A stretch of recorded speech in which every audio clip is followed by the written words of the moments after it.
passou o artigo lá para o... Passei hoje, porque eu tinha esquecido, mas passei hoje por e-mail. Ah, tá.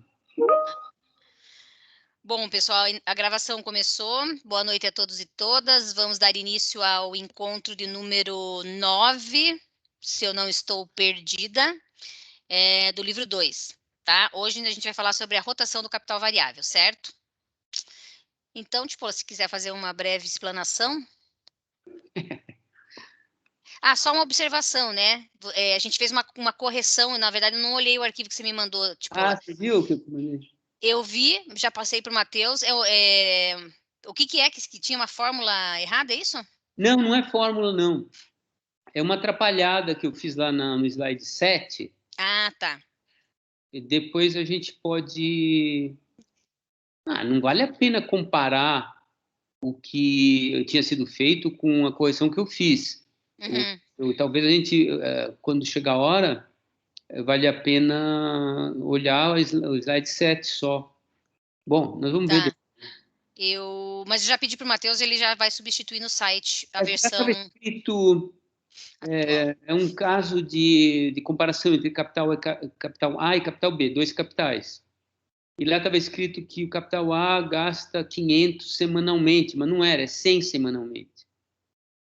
500 em 5 semanas, Ah, eu lembro desse exemplo. e aí são 10 rotações no ano, deu 50 semanas. Então, quando eu olhei mais para frente, eu percebi que não estava dando certo. Até achei que a referência ao capital A era a referência a um outro exemplo de capital. Eu fui ver, não tinha outro exemplo. Então, eu tive que acertar aquilo lá. Joia. Então, o slide corrigido já... Não sei se já está no site, porque eu passei para o Matheus agora há pouco, mas estará em breve. E depois a gente vê, eventualmente na videoaula eu posso pôr uma frasezinha lá, fazendo alguma correção, né, mais tarde. Então tá bom, se quiser fazer uma explanação geral, tipo, sobre esse capítulo, daí a gente abre para o debate. Tá. Então, gente, a gente, nesse capítulo, tem que ter o conceito de taxa de mais-valia bem claro na nossa mente. A taxa de mais-valia, né, ou taxa de exploração, como o Marx chama de vez em quando, é a relação entre o trabalho produzido gratuitamente numa jornada, comparado com a parte paga da jornada. Então, essa que é a taxa de exploração. Por exemplo, numa jornada de 8 horas, se o salário corresponde a 3 horas, o trabalho excedente corresponde a 5 horas. Então, a taxa de mais-valia é 5 sobre 3, 5 terços. Se, por exemplo, a parte paga diminui para 2 horas, e a parte não paga aumenta para 6, a taxa de mais-valia passa a ser 3, ou seja, 300%. 6 dividido por 2. Essa é a taxa de mais-valia, a taxa de exploração da força de trabalho. Durante todo o capítulo, nós não vamos mudar a taxa de exploração. Seja lá onde estivermos, a taxa de exploração é sempre a mesma. Por quê? Porque o exercício do capítulo é ver o efeito do número de rotações sobre um outro conceito que o Marx vai chamar de taxa de mais-valia anual. Então, o que é a taxa de mais-valia anual? A taxa de mais-valia anual vai ser, ou melhor, vai depender do número de rotações do capital variável. Então, pensem comigo o seguinte. Vamos pensar em termos de meses, que fica mais fácil. Vamos supor que nós tenhamos um capital de 1.200. Não, um capital de 100 de capital variável, que retorne... Só um minutinho, deixa eu pedir para o pessoal abaixar o volume aqui. Oi! Pode abaixar o volume aí?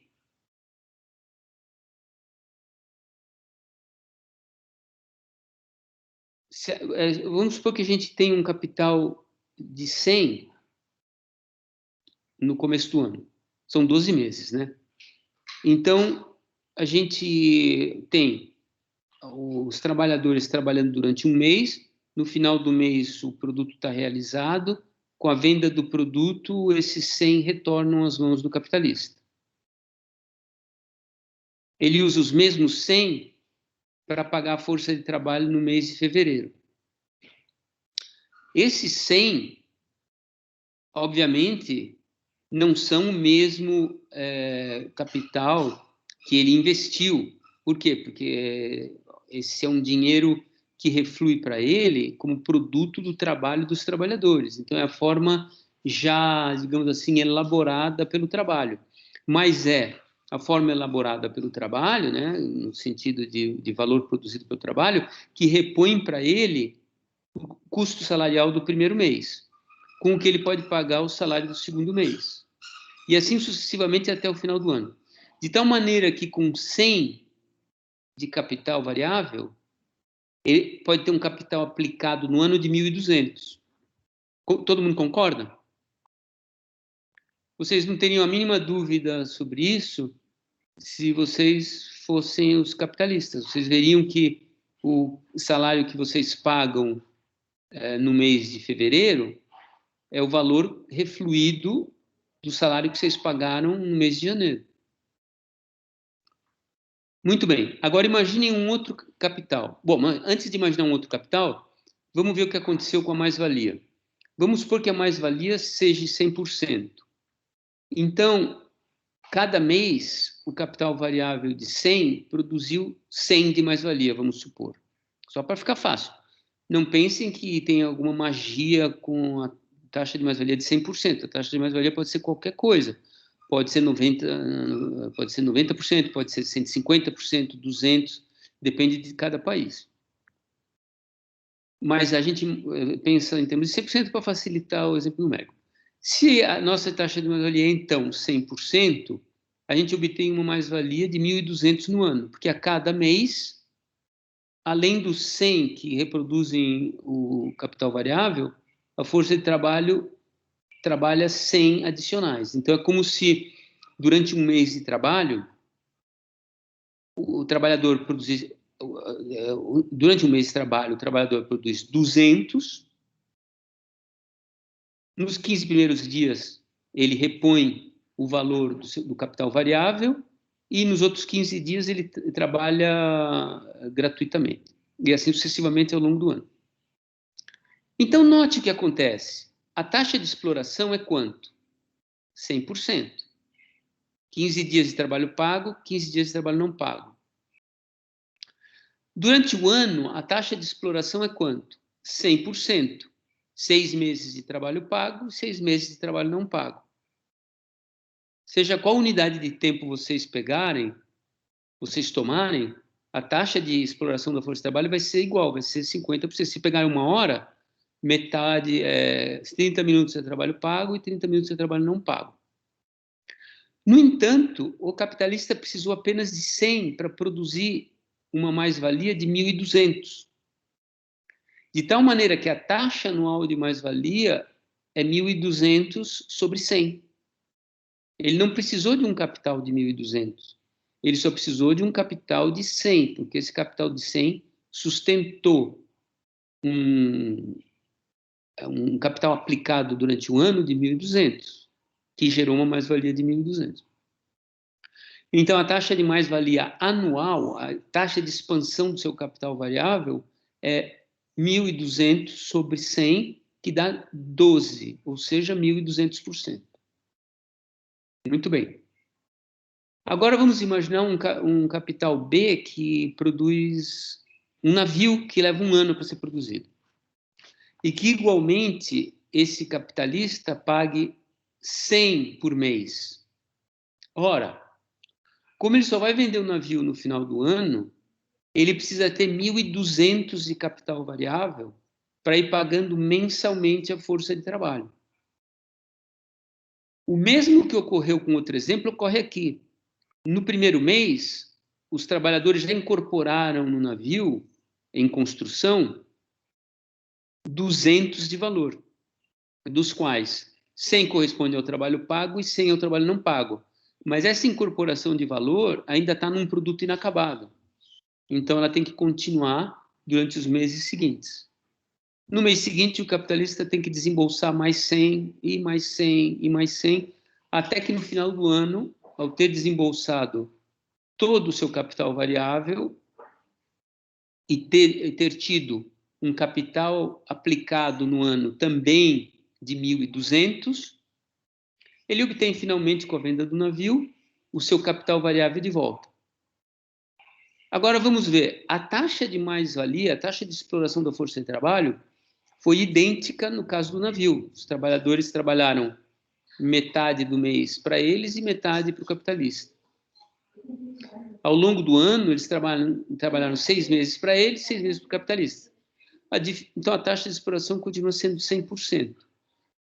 A taxa de mais-valia anual desse capitalista é igual a 1. É também 100%. Por quê? Porque ele obtém uma taxa uma massa de mais-valia de 1.200, que dividido pelo capital que ele empregou de 1.200 dá 1. Então, o que produziu essa diferença entre capital A e capital B? Por que o capital A tem uma taxa de mais-valia anual de 12 e o capitalista B tem uma taxa de mais-valia anual de 1? Por quê?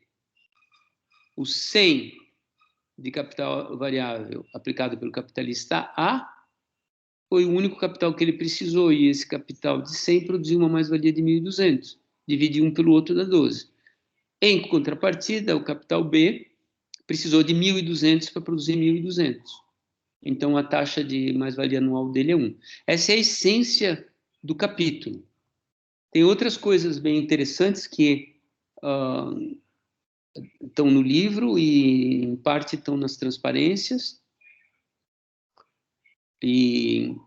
Mas a ideia principal é essa, então, que dependendo do número de rotações, as taxas de mais-valia anuais vão ser bem diferentes entre os capitais. Depois a gente vai entrar num ponto que é bem interessante. Essa diferença das taxas de mais-valia anuais é independente do volume de capital aplicado. Isso aqui é curioso.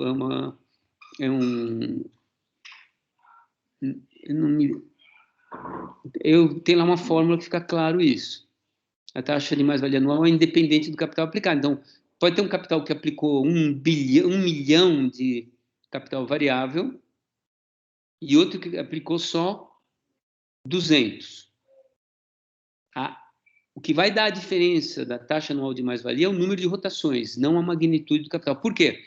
Porque no cálculo, o capital adiantado vai aparecer em cima e embaixo da fórmula. Então, cancela o capital adiantado, só fica a taxa de mais-valia vezes o número de rotações.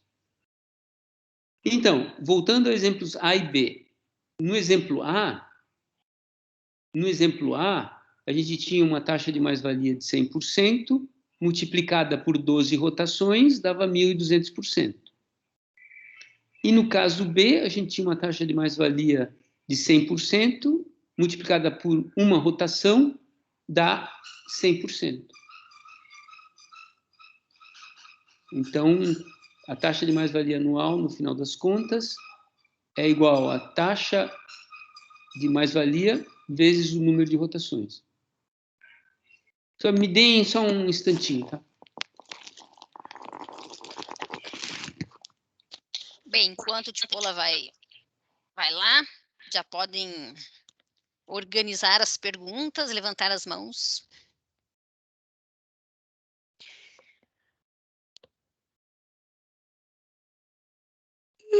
Que soninha, gente.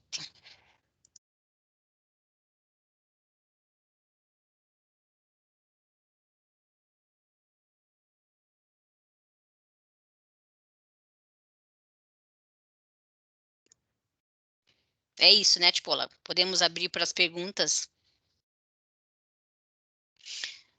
Então, dúvidas, pessoal? pontos específicos que ficaram para trás?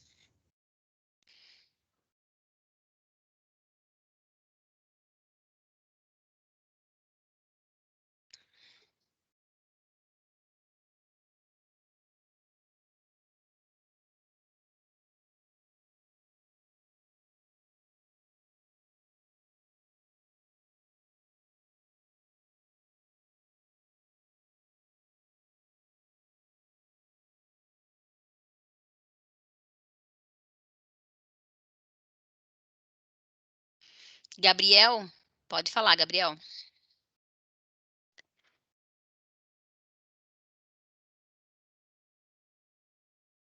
Opa, boa noite. Tá me Boa ouvindo? noite. Ouço bem. Legal.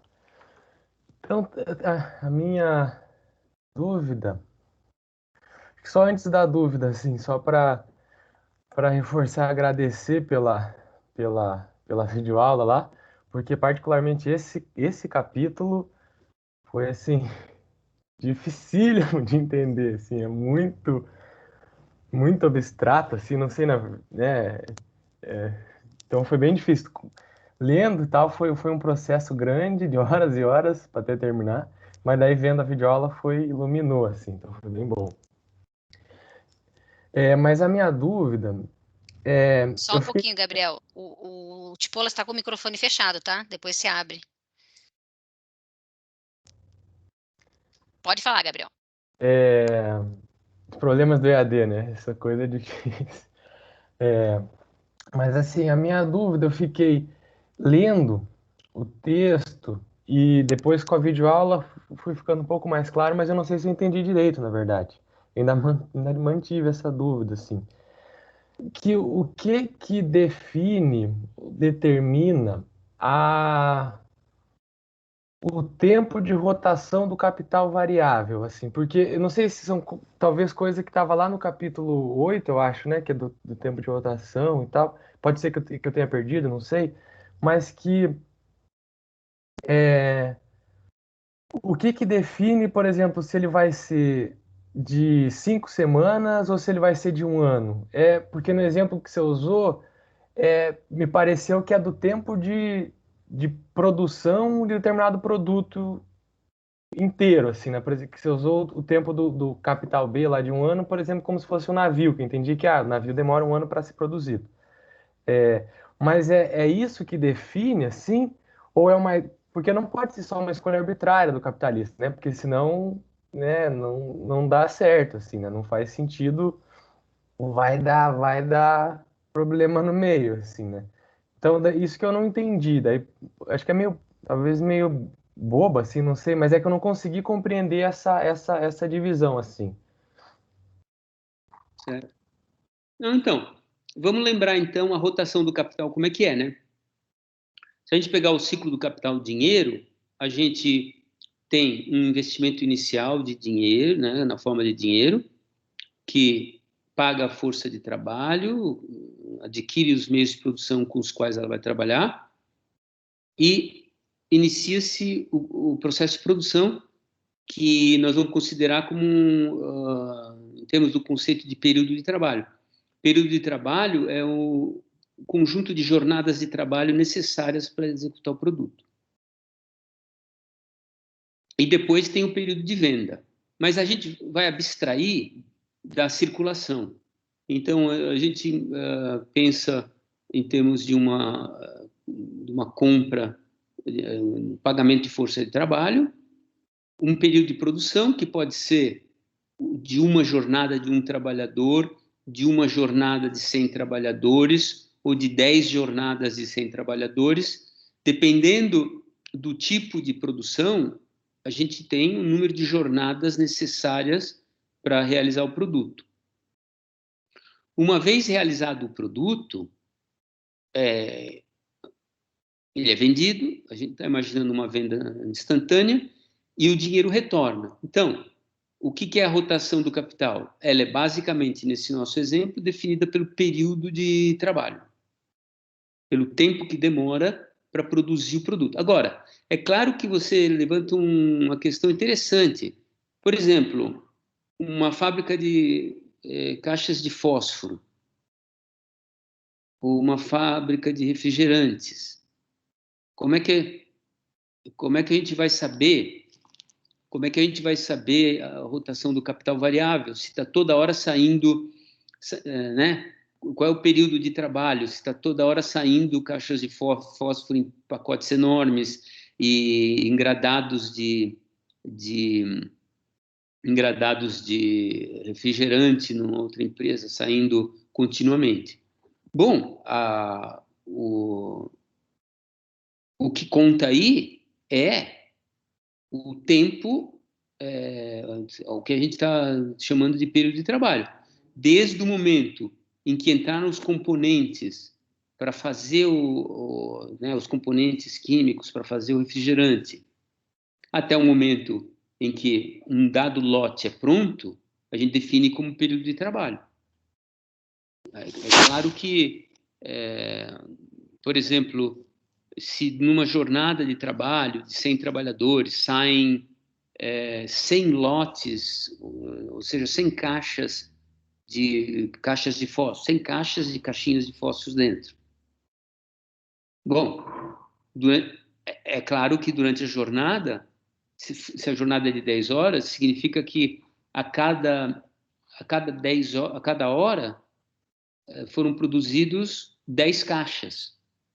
Né? 10 vezes 10, 100, dá umas 100 caixas no dia.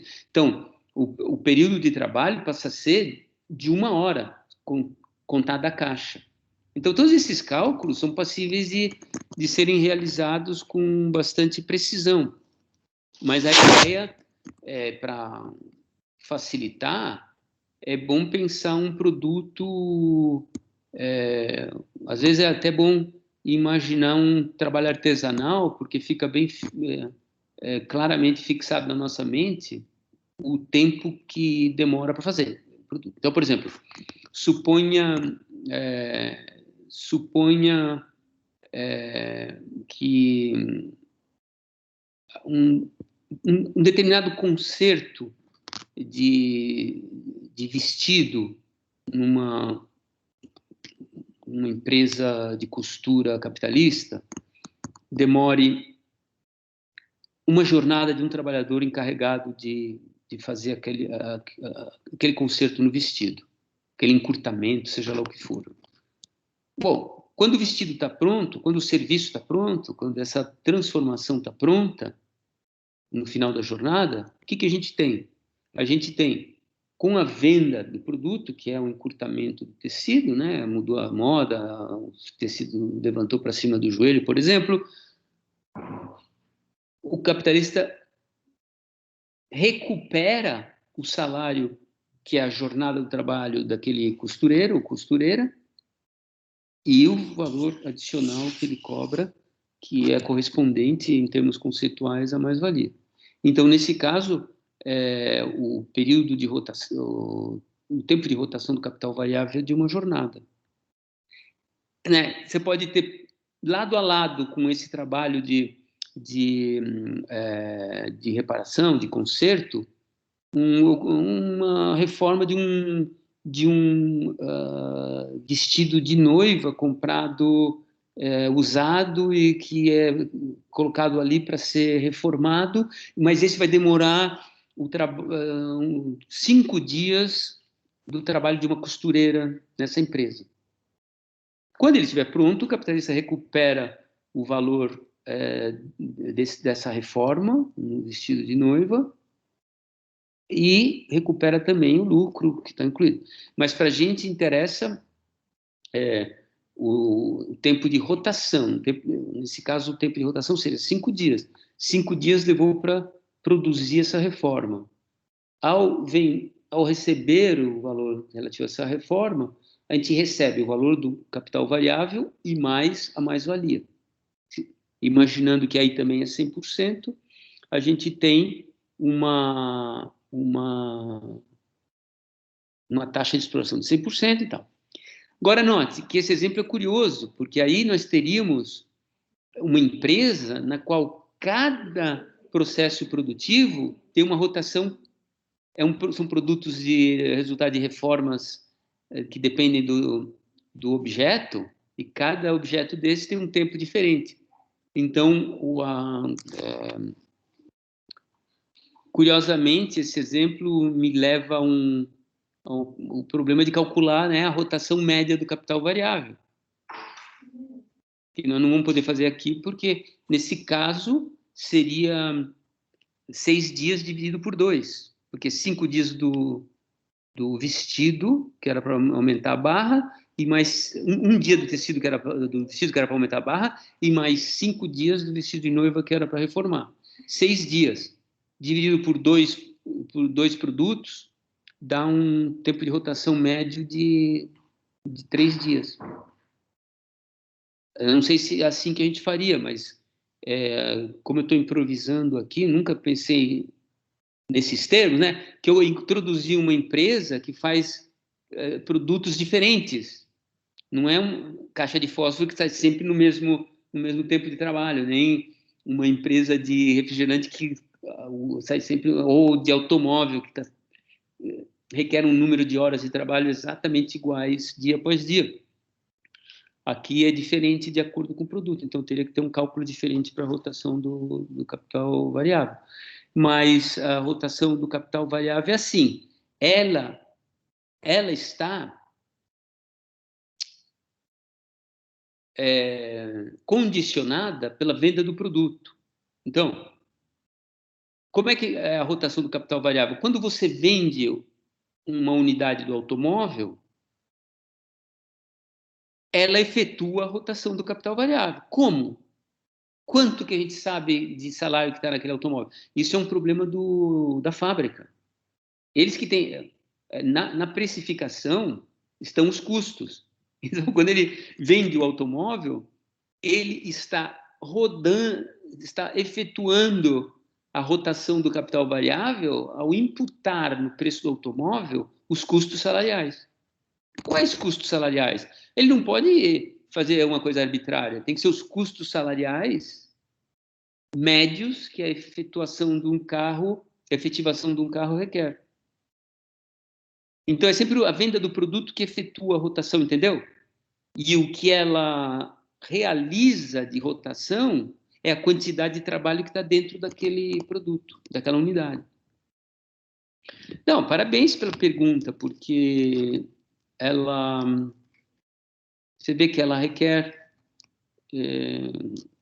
bastante tirocínio, né? Bastante exercício aí. Eu não sei se... Daiane, você tem alguma ideia de como esclarecer isso? Às vezes você... Eu acho que você esclareceu bem. Não sei, Gabriel, você ficou com alguma dúvida? Não, eu acho que é isso, assim, vou ficar pensando mais sobre. Mas assim, então, para ver se talvez... Acho que é meio grosseiro isso que eu vou falar, mas não sei se é isso. Por exemplo, então, a taxa, considerando do capítulo hoje, então, a taxa anual de mais-valia é determinada, em certa medida, pelo número de rotações do capital, né? Variável, né? Então, nesses exemplos... Não é Então, exatamente por isso.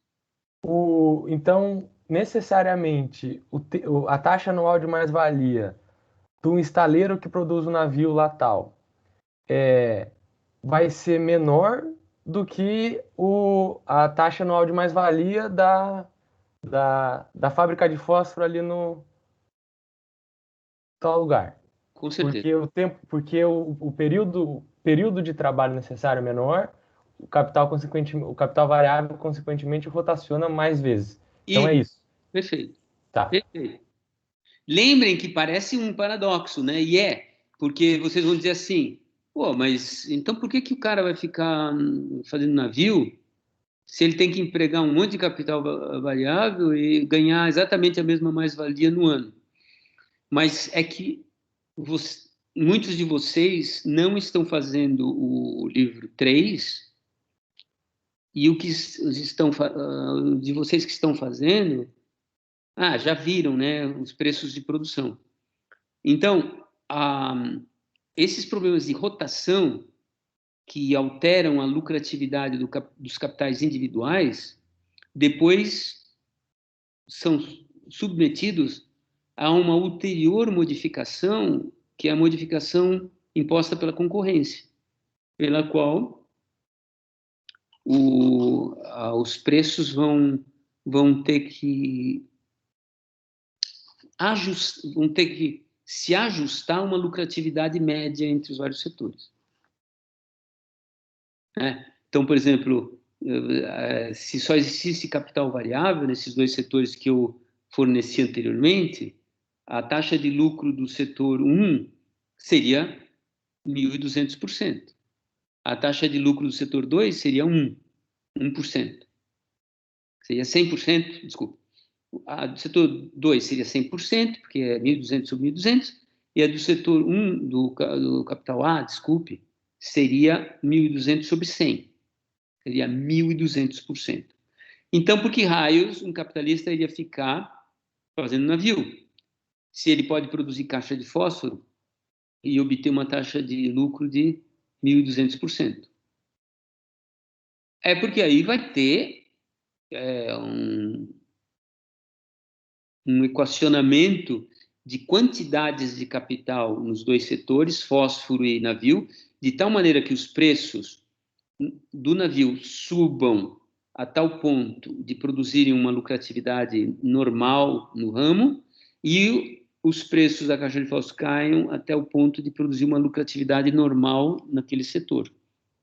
Basicamente, a gente faria isso pegando 1.200 mais-valia de um ramo, mais 1.200 mais-valia de outro, 2.400, dividido em 2. Dividido em 2, não. 2.400 de mais-valia, dividido pelos capitais empregados. Desculpe, dividido pelos capitais da taxa média de lucro, dividido pelos capital empregado total é 1.300. 1.200 é o que o estaleiro precisou e 100 é o que o pessoal da caixa de fósforo precisou. O capital total da economia é 1.300. 2.400 divididos por 1.300 dá a taxa de lucro média da economia. É essa taxa de lucro que vai ser multiplicada por 100 no caso da caixa de fósforo e por 1.200 no estaleiro. Isso vai dar o lucro médio de cada um deles. É algo que o pessoal que está no livro 3, já estudou mecanismos de produção, deve ter compreendido. Quem não está, já fica um pouco mais difícil. Vamos esperar até o próximo capítulo. Beleza, Gabriel? Quer fazer mais alguma consideração? Não. Agradeço. Joia. Vou guardar a dúvida para o livro 3, então, que eu vou fazer só no ano que vem. Ah, tá bom. Então, eu passo a palavra para o Almiro. Pode falar, Almiro. Boa noite a todos. Boa noite. Eu até baixei minha mãozinha, porque a minha pergunta era justamente o que o professor respondeu no final ali. Eu ia perguntar justamente essa questão de envolver a lucratividade, né? Quando eu estava lendo, assim, e tentando, porque eu faço o livro 3 também, tentando jogar para o livro 3, me vinha assim à mente, bom, mas então fazer cachorro-quente é muito mais lucrativo do que fazer um navio. Né? Então, por que os grandes capitalistas não fazem cachorro-quente mesmo? E aí eu não conseguia muito bem jogar para o livro 3 e o professor agora conseguiu amarrar, assim. Então, na verdade, até já foi respondido, né? Por que os capitalistas fazem navio em vez de cachorro-quente? Embora eles façam também cachorro-quente. Mas era bem isso, a questão da lucratividade ou da taxa de lucro, ou até da massa de lucro, né? Do lucro médio, na verdade, né? Da formação do lucro médio. Isso, era isso que daí que estava me faltando. É que naquele capítulo 9 do livro 3, o Marx não considera naquelas tabelas a rotação do capital, para não complicar. Então, é como se ele estivesse considerando todos os capitais dos 5 ramos que ele apresenta como tendo a mesma rotação. Se tivessem rotações diferentes, não mudava muito. Inclusive, eu fiz uma tabela incluindo a rotação do capital na determinação dos preços de produção, justamente para o nosso curso aí. Né, Daiane? Uma tabela do quê? Não, no capítulo referente ao capítulo 9, Eu fiz uma tabela para preços de produção que inclui um exemplo que inclui... não sei se você assistiu essa videoaula, Miro? Ou só leu o capítulo? Do livro 3? É. Eu assisti. Lá tem um exemplo com a rotação, né? Tem um exemplo Sim. com a rotação. Então, fica claro que o capital que tem mais rotações, né, ele vai ter uma taxa de lucro interna, digamos assim, maior do que a média, se ele absorvesse toda a mais-valia que ele produz. E aí, o que acontece é que na perequação da taxa de lucro, na equalização da taxa de lucro entre os vários setores, essa maior taxa de lucro interna dele se dissolve numa taxa de lucro média. Sim. Aí vale a pena ver lá, o exemplo é bem legal, porque eu sempre lia que as passagens que o Marx falava assim, mas o pessoal via no efeito da rotação uma fonte de lucro na circulação. Né? Ele fala várias vezes, mas ele nunca mostrou, num exemplo numérico, como que essa pretensa formação de lucro na circulação, pelo tempo de rotação, poderia ser, digamos assim, criticada com base num exemplo numérico, mostrando que, na verdade, o equacionamento da taxa de lucro em termos de uma taxa de lucro média para todos os setores, ela simplesmente equaliza a taxa de lucro mesmo com rotações diferentes, entendeu? É bem um exemplo da caixa de fósforo do navio que a gente estava falando. Professor, ainda nessa linha, o Marx, várias vezes, ele desconsidera, ou pelo menos ele diz que vai desconsiderar a questão da concorrência, né?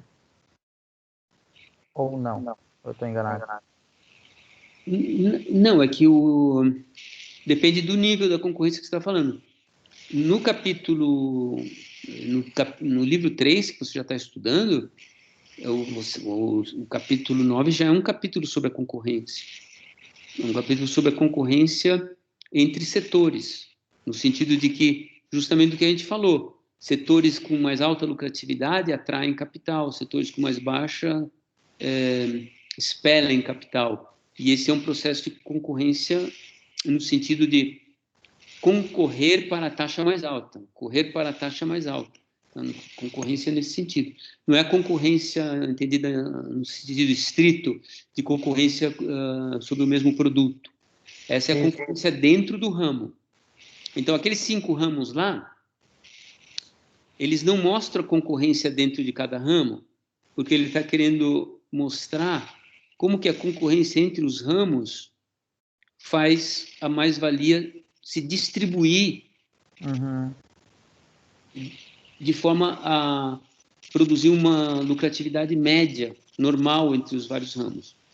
Então, ele só está interessado no ramo no seu agregado. Imagina se ele pusesse ali vários capitais ali dentro, a bagunça que não ia ficar. Então, ele só tem os ramos em agregado, mas lá dentro de cada ramo tem um monte de capitais. Então, tem uma concorrência dentro do ramo, entre os capitais que produzem a mesma coisa. Por exemplo, o ramo 1, bicicleta. Então, tem vários produtores de bicicleta. Ali aparece só o ramo agregado, porque ele está interessado na concorrência entre os ramos, no fluxo de capital entre os ramos, para equalizar a taxa de lucro. Depois, no capítulo seguinte, que é o capítulo 10, já entra a concorrência dentro dos setores, que é quando ele passa a analisar o valor de mercado. O valor de mercado. E aí tem complicação de que a gente tem que juntar a análise do valor de mercado com o preço de produção, para ver que bicho que dá. Mas ali já tem no capítulo 10 já é a concorrência dentro de cada ramo, entendeu? Uhum. Então tem concorrência, sim. Tá bem. Obrigado, professor. Beleza, mais alguém com dúvida?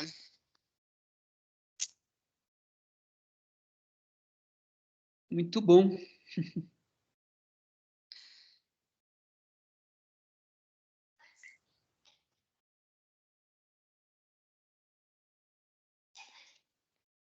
Acharam difícil esse capítulo, pessoal?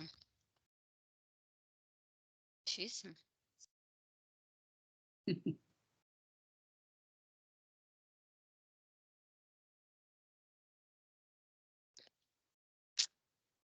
Não sei se você pôs o teu slide, tipo, mas não tem... Difícil.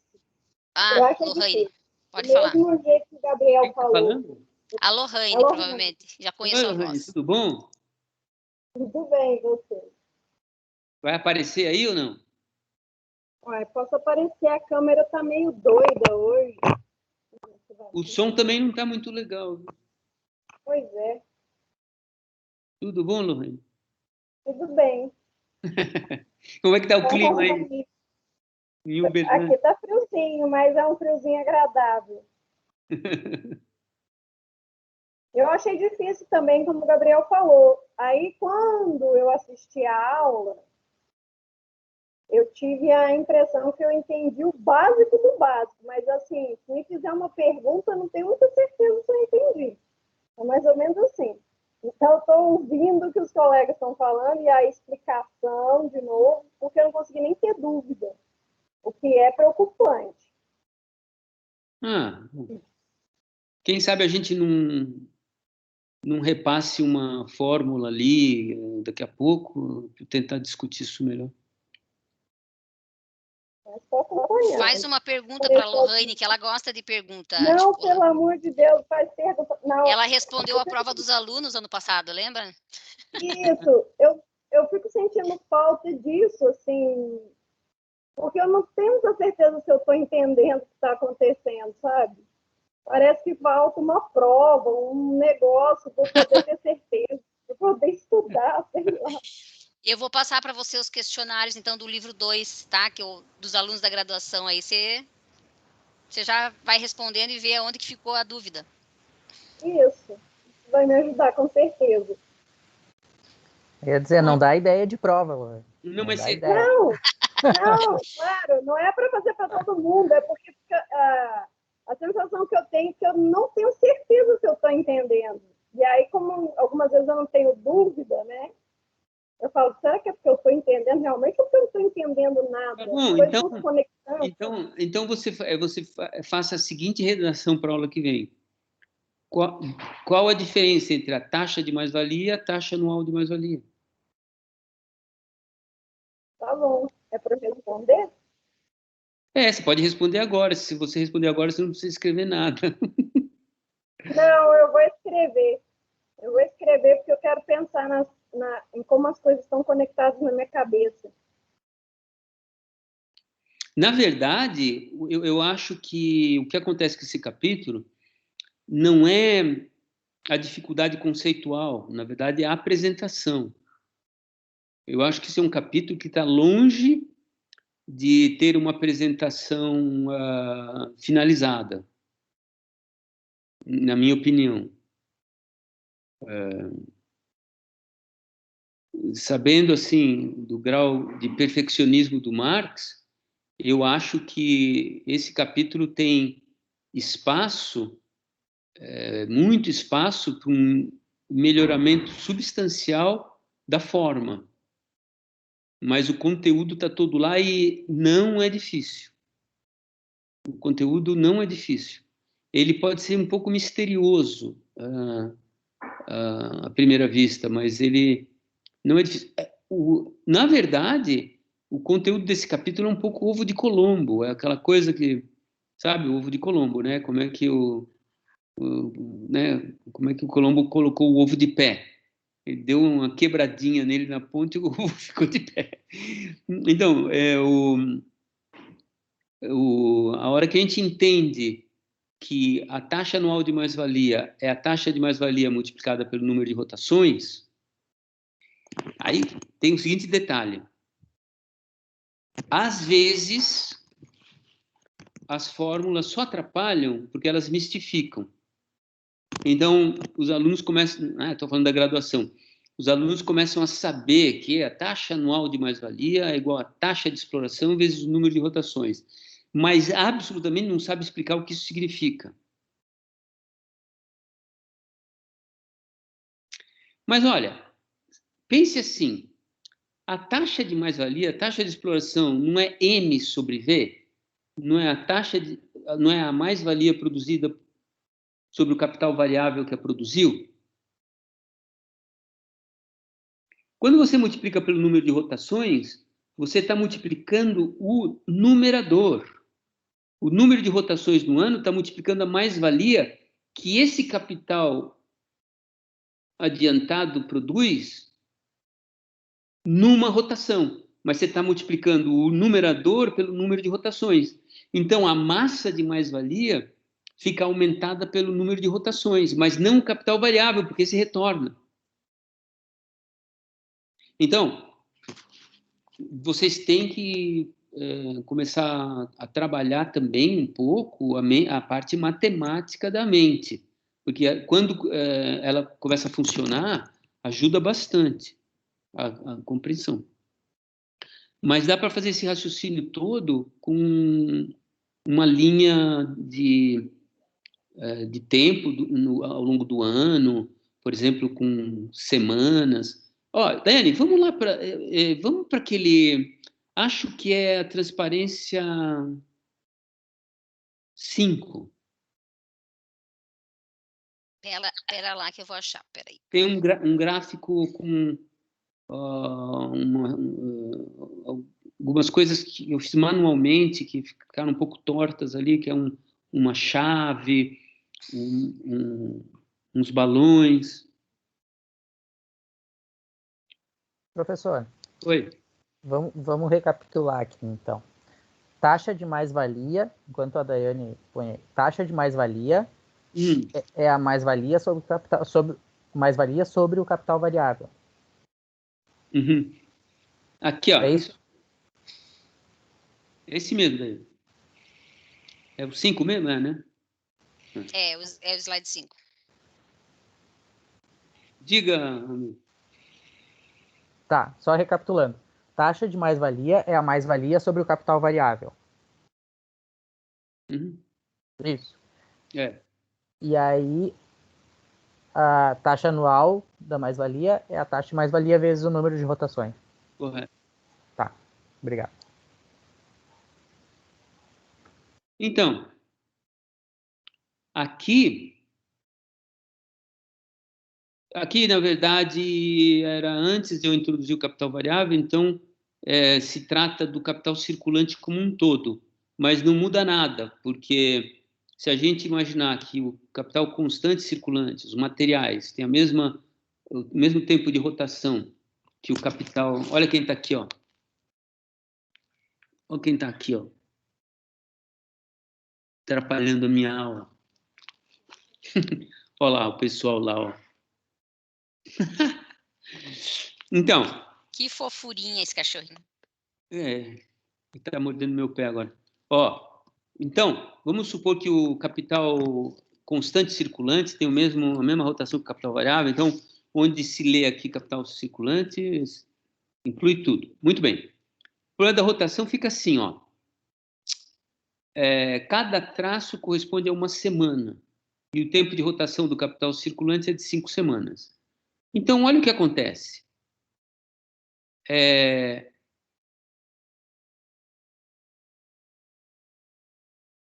Ixi, não vai dar muito certo. Adiantamento semanal. Tá bom. Então, semanalmente aqui, aqui inclui o capital constante circulante, mas para cada semana, cada tracinho desse é uma semana, tá?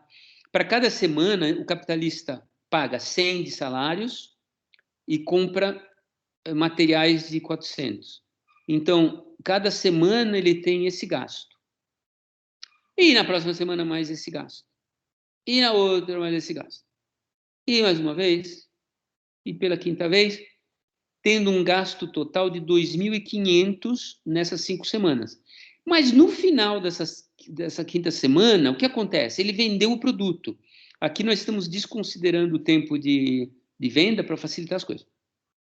Ele vendeu o produto. Então, os 2.500 que ele foi gastando ao longo das 5 semanas retornaram ao seu bolso, vocês percebem? Agora, isso se repete automaticamente durante as outras 10, durante os outros 10, durante as outras 10 rotações. Não coube aqui, certo? Então, aqui é o transcurso do ano. Aqui seriam para cada... enfim, gente. Tem 5 semanas aqui, 5 semanas aqui, para dar 50 semanas no ano. Na verdade, são 52, mas arredondando para dar 50 semanas, a gente deveria ter 10 segmentos desse. Mas não caberia. Então, por isso que eu pus aqui em vermelho transcorrer do ano. Mas, no começo da sexta semana, o que é que o capitalista tem no bolso? O correspondente ao dinheiro que ele tinha antes. A diferença é que esse dinheiro foi produto da venda da mercadoria, resultado da venda do produto que os trabalhadores produziram, através da transformação dos materiais num novo produto ao longo dessa semana. Então, aqui tem tanto o trabalho concreto quanto o trabalho abstrato dos trabalhadores, tudo envolvido aí. Concreto, porque os trabalhadores manipularam esses materiais fazendo uma coisa nova. É o trabalho de fato deles, por exemplo, de marcenaria, mobiliário, sei lá. Eles traduziram um monte de madeira num armário. E, ao fazer isso, eles incorporaram um valor de, digamos, 100 por semana, de 200 por semana, digamos.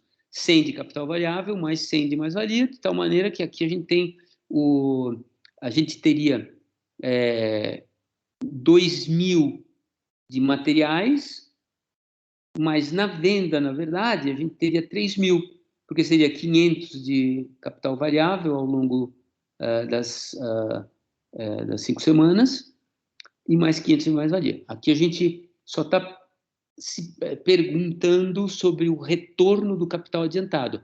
A mais-valia não é capital adiantado, então a gente não está preocupado com ela agora. Bom, o fato é que no final da quinta semana vendeu o armário, voltou o valor de 2.500, que foi o capital adiantado.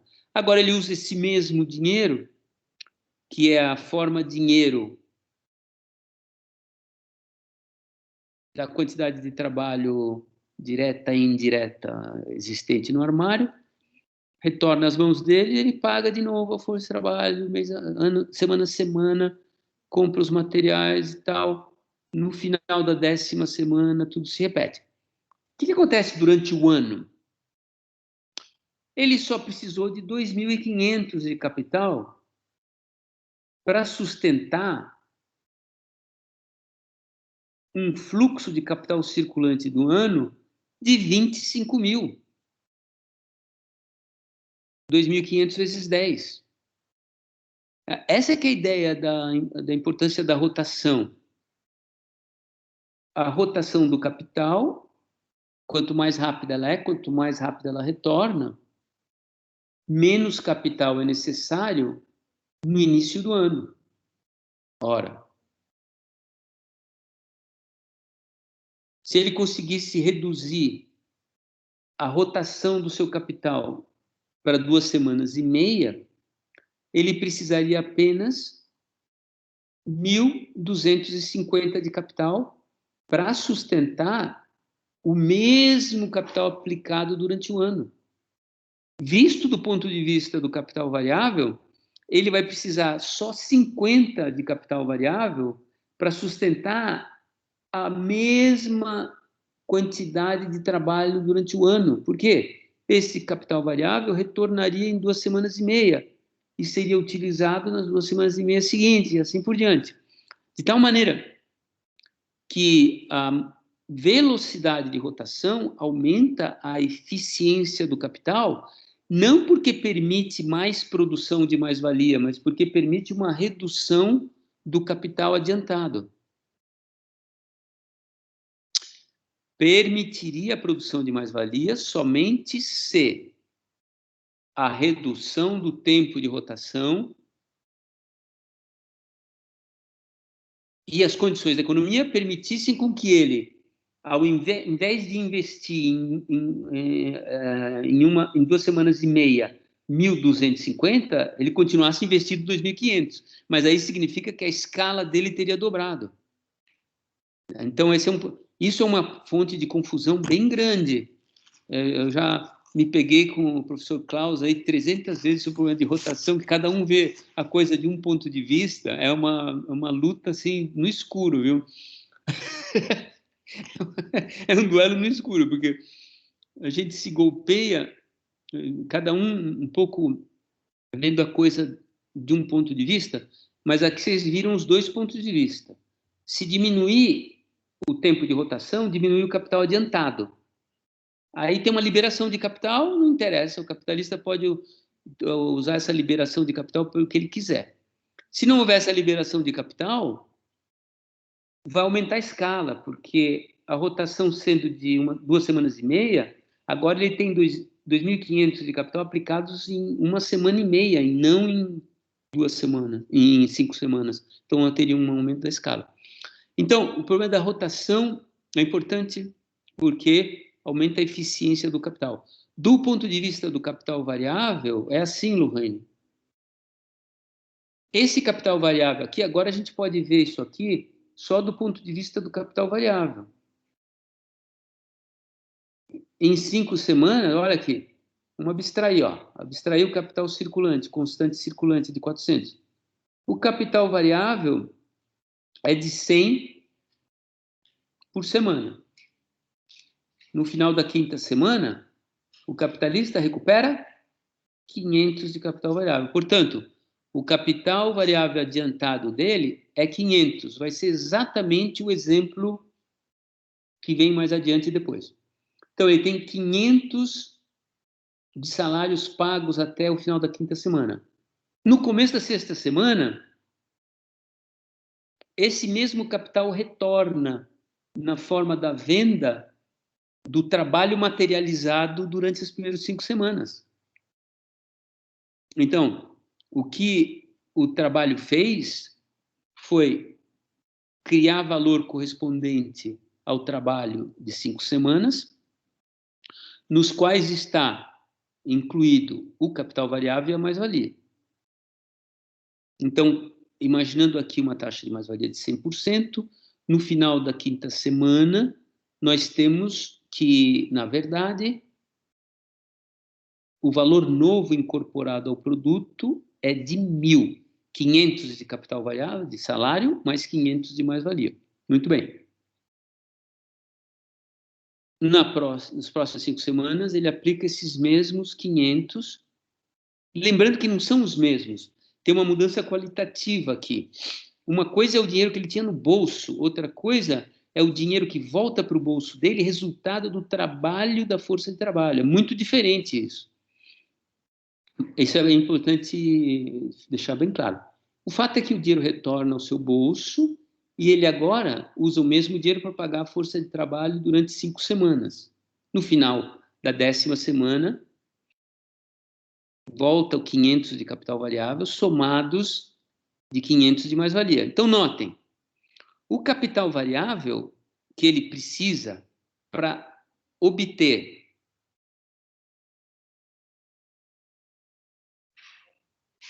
é 10 vezes 500, que é 10 vezes a mais-valia de 500 durante essas 10 rotações, ou seja, o capital variável que ele precisa para obter 5.000 de mais-valia no ano é de apenas 500. Então, se coloque o Lohane na pele desse capitalista.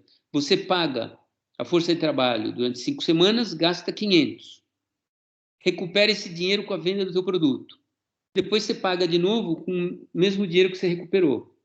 Mas você já tem 500 de mais-valia nas primeiras 5 semanas, agora você tem 500 na segunda, vai ter 10 porções de 500 ao longo do ano. 10 vezes 500, 5.000. O capital que você precisou foi só 500 para produzir 5.000 de mais-valia.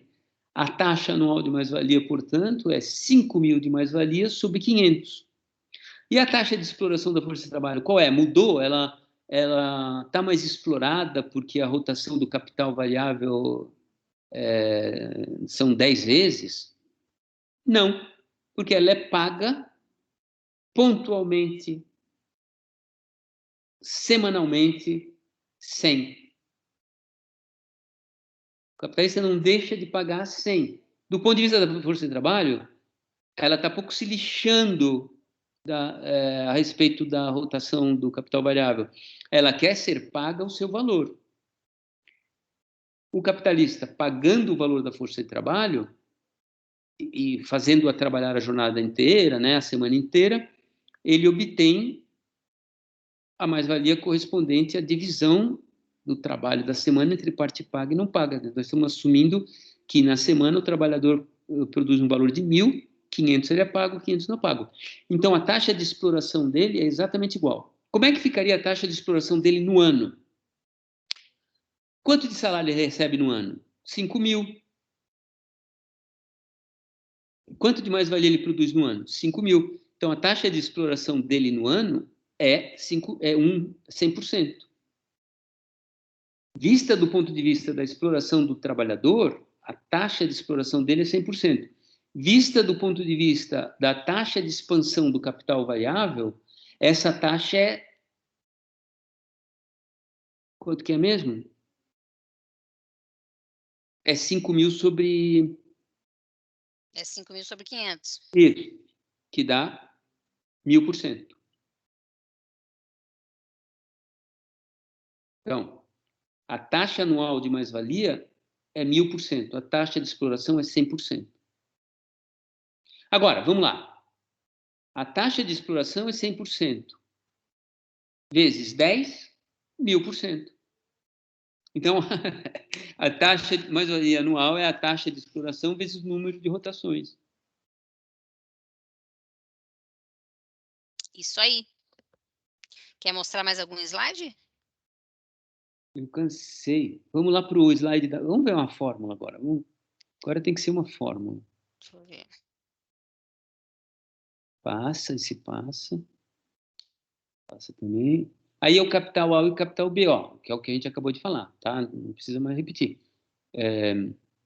Aqui, então, capital A, 5.000 de mais-valia sobre 500, dá 1.000%, que é o 100% vezes 10. O capital B, que tem uma rotação só durante o ano, é aquele nosso navio. 5.000 de mais-valia durante o ano, é a mesma mais-valia daquele capital. Por quê? Porque é o mesmo capital variável aplicado no ano. Mas esse capital aplicado no ano por sua vez, requer um capital adiantado de 5.000, porque ele tem que ir gastando o ano inteiro. Então, a taxa de exploração é igual à do capital A, é 100%. Mas aqui a rotação é uma, então a taxa anual de rotação do capital variável do capital B é 100%. Mas é mais para baixo, viu?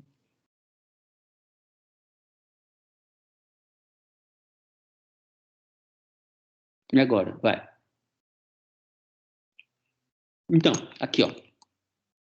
Então, como é que a gente calcula a taxa de mais-valia anual? A gente tem que ter no numerador a mais-valia anual. E no numerador, o capital variável que permitiu obter essa mais-valia anual. O capital variável adiantado, não o capital variável aplicado. Porque do ponto de vista da expansão do capital do capitalista, o que conta é o que ele precisou ter no começo, não o que ele aplicou. Porque o que ele aplicou é simplesmente um retorno do que ele precisou ter no começo. Isso é fundamental. Então, aqui embaixo é o capital variável adiantado, igualzinho à taxa de mais-valia. A taxa de exploração, que conta o capital variável adiantado vis-à-vis quanto ele produz de mais-valia. Mas aqui nós estamos preocupados com a taxa de mais-valia anual. Então, a gente precisa a massa de mais-valia anual aqui no numerador. Qual é a taxa de mais-valia anual? É a taxa de mais-valia, ou taxa de exploração, vezes o capital variável adiantado, que dá a mais-valia que é produzida numa rotação só, vezes o número de rotações. Então, vamos ver se no exemplo dá certo. A taxa de mais-valia era 100%. Então, substitui... Certo. Aqui, por exemplo. A taxa de mais-valia era 100%. Substitui 1 aqui. O capital variável adiantado era 500. Substitui 500 aqui. O número de rotações era 10. Isso para o capital A. Então, dá 1 vezes 500, 500, vezes 10, 5.000. Dividido por 500, dá exatamente 1.000%. Capital B. Taxa de exploração também é 1. Taxa de exploração também é 1. Vezes o capital variável adiantado, que era 5.000. 1 vezes 5.000, 5.000. Vezes o número de rotações, que é 1, 5.000 é a massa de mais-valia anual, que vai aqui no numerador. Dividido por 5.000 dá 1. Então, notem que para calcular a taxa de mais-valia, aqui fica claro que a gente pode cancelar o capital adiantado. O que distingue a taxa de mais-valia entre dois capitais é simplesmente, e dada uma taxa de exploração igual, a única coisa que distingue a taxa de mais-valia entre dois capitais é o número de rotações do capital variável. Porque se a taxa de mais-valia é igual para os dois, sendo que os seus capitais variáveis desaparecem na fórmula, porque a gente cancela aqui o multiplicando no numerador e no denominador, divide tudo por V, aqui fica 1 e aqui fica 1, a gente acaba tendo que a taxa de mais-valia anual é a taxa de exploração vezes o número de rotações.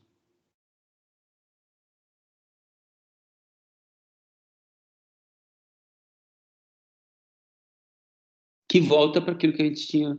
Aqui tem as duas fórmulas, né? Quando a gente simplifica, fica só M' vezes R.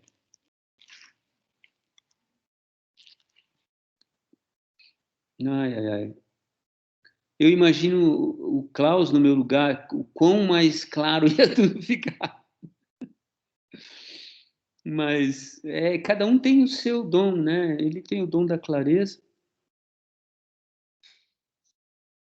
Mas eu acho que está claro, tipo. Se bem que eu já li dezenas de vezes esse capítulo, né? Tem isso também. Claro. E eu estou preocupado com o pessoal aí, né? Mas é aquela história. Quem não levanta a mão não aprende. Vamos ver se a mensagem é captada.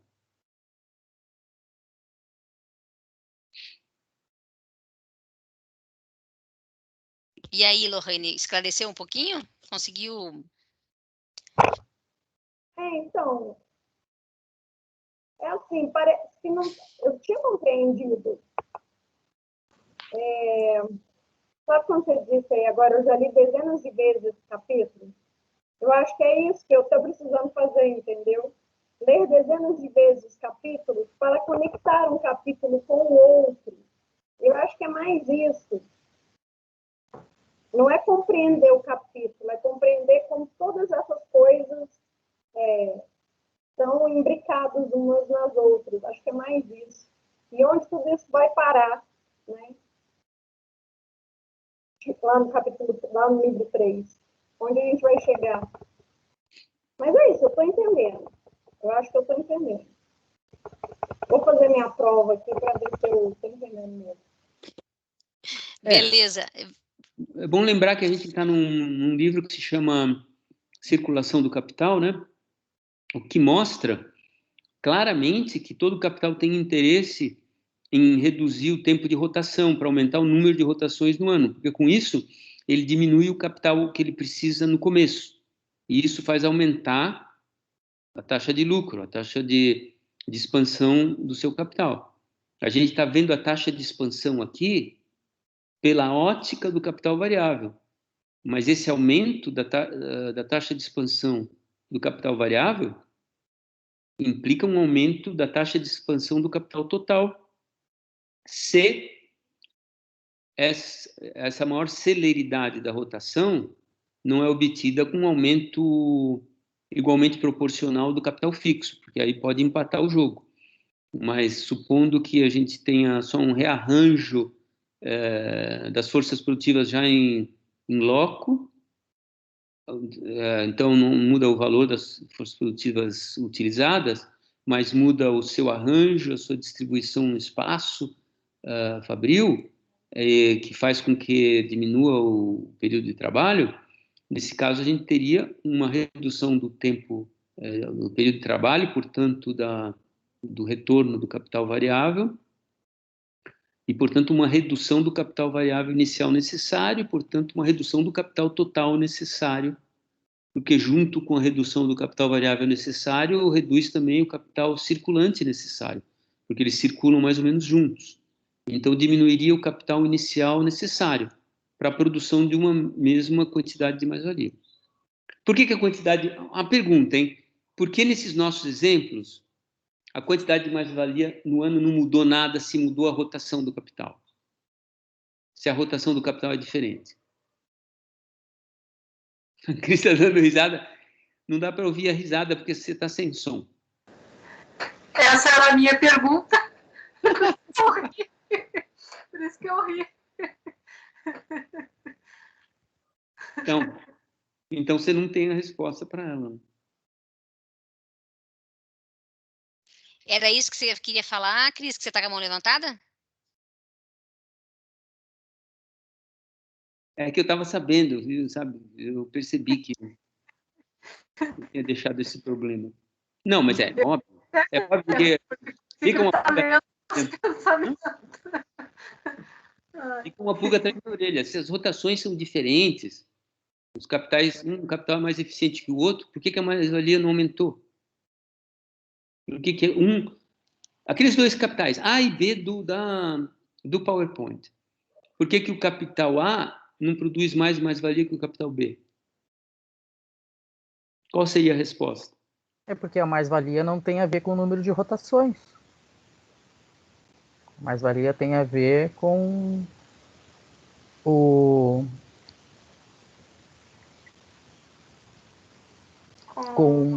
o trabalho necessário e o trabalho excedente. A força de trabalho.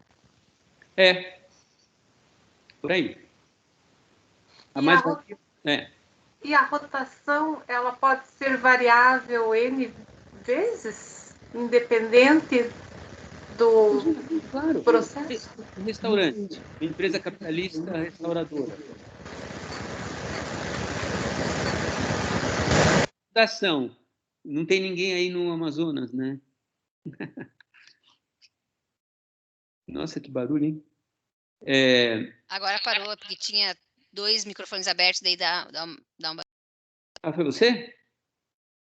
Não, é que o Almiro e a Cris estavam com o microfone aberto, daí 3 pessoas com o microfone aberto, daí dá mais barulho. Minha filha está curiosa aqui. Entra de palma, né? Vem aqui, ó. Oi. Tá como é que chama isso mesmo? Bob, né? Um restaurante, tipo esse sem vergonha do Madeiro aí, né? Bolsonarista e tal.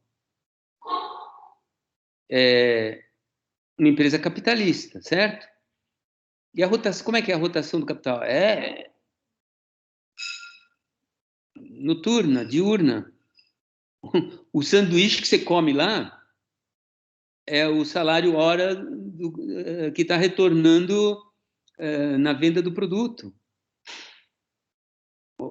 As refeições pagas no dia, compradas no dia, refluem para ele os salários equivalentes daquele dia. De tal maneira que ele pode até pagar os salários no dia seguinte, no fim de semana, sem ter adiantado nada no começo, né? Vamos supor. Mas para efeitos do raciocínio, tal como nós vínhamos fazendo, a gente pensa assim: no Madeiro acontece da seguinte maneira: vamos supor que ele pague diariamente. Ele paga diariamente os salários e ele paga o salário de manhã, vamos supor. O capitalista sempre paga depois. Vamos supor que ele pague antes. De manhã ele abre o bolso, paga o salário. Ou os sanduíches e pratos feitos pelos seus trabalhadores recuperam esses salários no final da jornada. A rotação é imediata. É de um dia.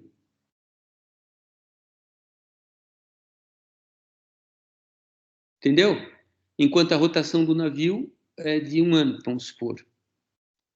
A rotação do capital variável inclui o gasto, né, necessário para produzir o navio é de um ano. E a do Madeira é de um dia. Depende da rapidez com que a coisa é produzida e vendida. Produzida e vendida. Isso é que dá a rotação do capital variável. E do capital circulante também. Porque não circula só o valor do capital variável, circula o arroz, o macarrão, o hambúrguer, a carne, a salada, eventualmente cerveja, o vinho, sabe lá mais o que. Tudo isso circula junto com o valor vendido, né? E a depreciação também dos seus equipamentos. Tá? Então, depende de cada setor, pode ser o que for. Mas não é arbitrário. Os nossos exemplos são arbitrários. Na realidade, não tem nada de arbitrário. Cada setor tem uma rotação própria do capital. São questões ligadas a tecnológicas mesmo. Abstraindo a compra e a venda, né? Isso. Mas a parte produtiva ali depende totalmente da natureza técnica da atividade. Então, fazer um navio é mais demorado, né? Do que fazer uma refeição, né? Necessariamente a refeição precisa ser... se for comida no restaurante, tem que ser comida quente, né? Então, ela tem que ser feita na hora e comida. Então, mas como a rotação inclui, né? A fase DM e a fase M linha de linha, então, abstraindo essas duas fases, supondo que elas são rápidas, a rotação vai depender ali da natureza técnica da atividade realizada. Exato. Por sinal, no Madeiro, o tempo de venda é zero. Porque, por definição, em restaurantes, o tempo de venda é zero, né? Porque você consome, você compra, o produto já está comprado antes de ser produzido. Isso. Como se fosse, assim, carros encomendados. Você vai encomenda sei lá, um carro qualquer aí, um Gol vermelho, 1.0, e está encomendado.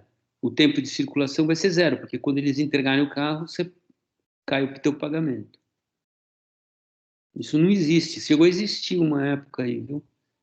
Mesmo aqui em Curitiba, mas não funciona muito, não.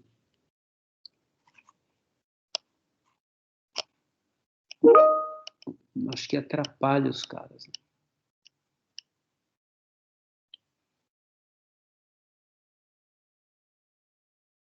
Será que tem coisas escritas aqui? Tem a Fernanda que entrou agora, tá só Só dizendo que ela entrou agora, mas agora ela está conseguindo acompanhar.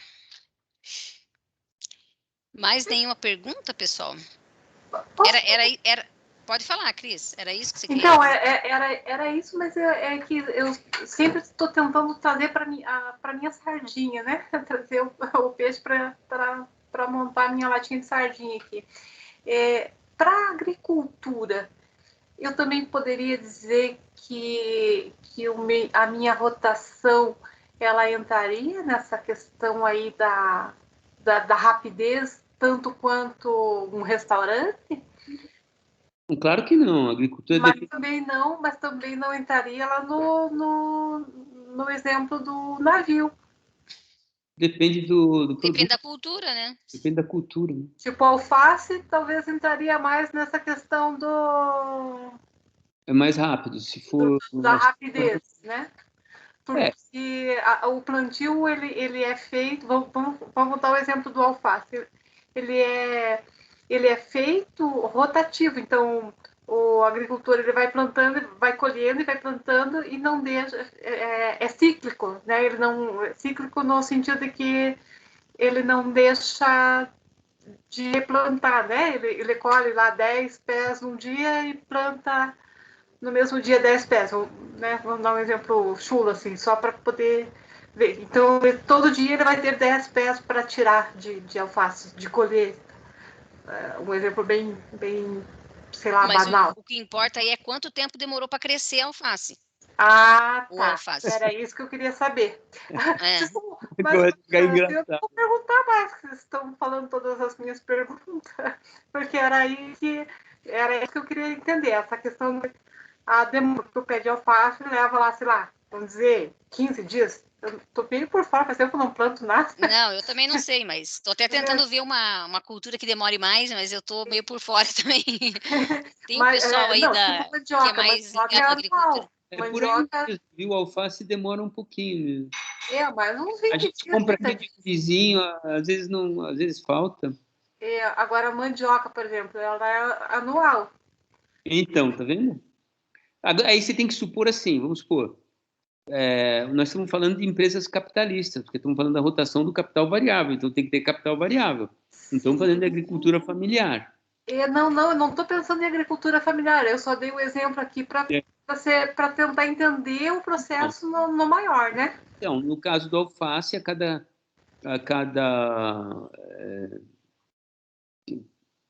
supondo um estoque, aí não sei como calcular isso, hein? Porque o alface, aparentemente, eu ia dizer, a cada 15 dias o capitalista recupera o salário de 15 dias. O alface é uma coisa que não dá para estocar, né? Ele é rápido. Não, mas não é o estoque, é o problema. Não é desse estoque que você está falando. Esse alface vai atrapalhar a vida da gente, mas tudo bem. Vamos pegar, por exemplo, uma cultura anual, vocês falaram a mandioca, né? Suponha a mandioca. A mandioca vai funcionar como um navio.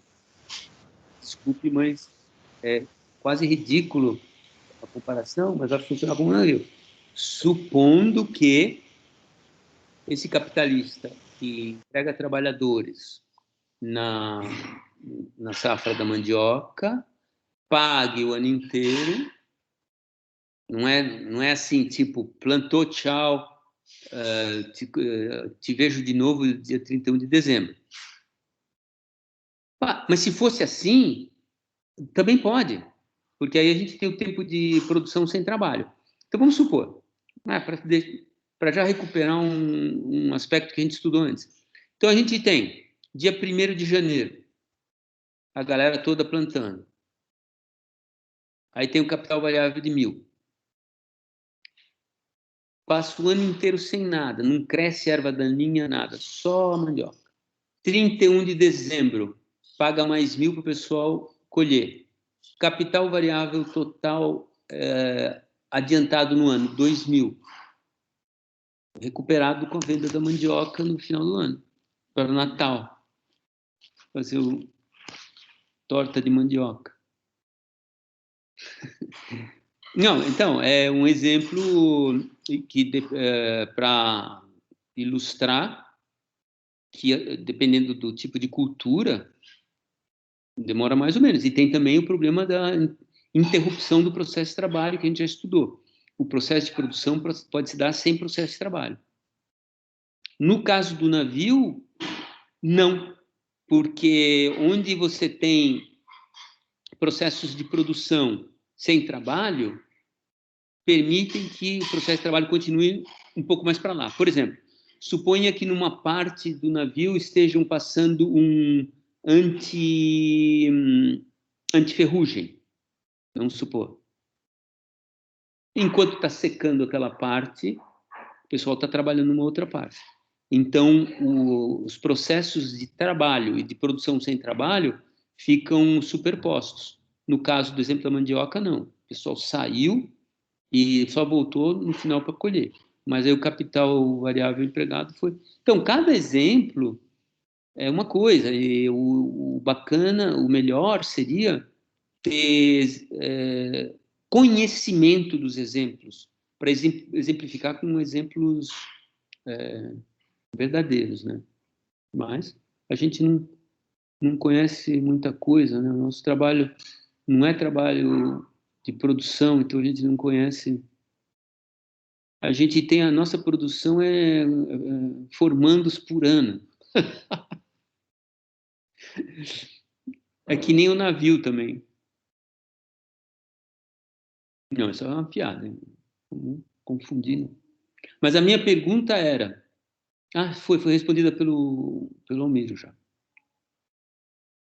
O que conta na produção de mais-valia não é o número de rotações, é a quantidade de capital variável empregado no ano, aplicado no ano.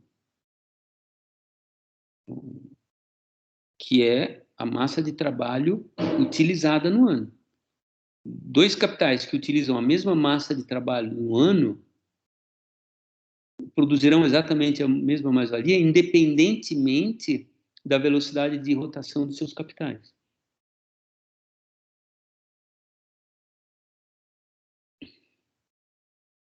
É isso daí.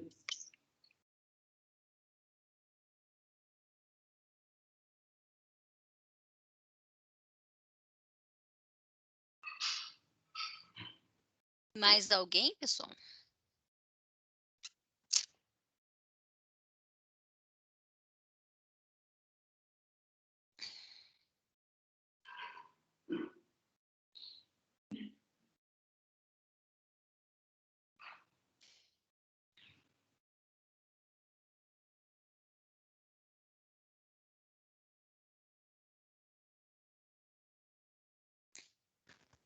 Posso falar uma coisa que está me intrigando? Pode, claro. Porque eu assisti a aula de ontem, né, sobre a maquinaria, e daí eu fiquei pensando aqui nesses exemplos, o que a maquinaria interfere ou não tem interferência, não tem nesse capital circulante aqui, ele também vai influenciar. Se a maquinaria não tiver bloqueada por efeitos naturais, como por exemplo mesmo na agricultura, a maquinaria obviamente não consegue fazer a planta crescer mais rápido, mas ela consegue fazer o plantio mais rápido e a colheita mais rápido. Então, ela diminui o período de trabalho, o tempo de produção, digamos assim. Então, mas aí, cuidado, né? Porque aí nós vamos ter um efeito sobre o capital variável, que é um efeito que resulta da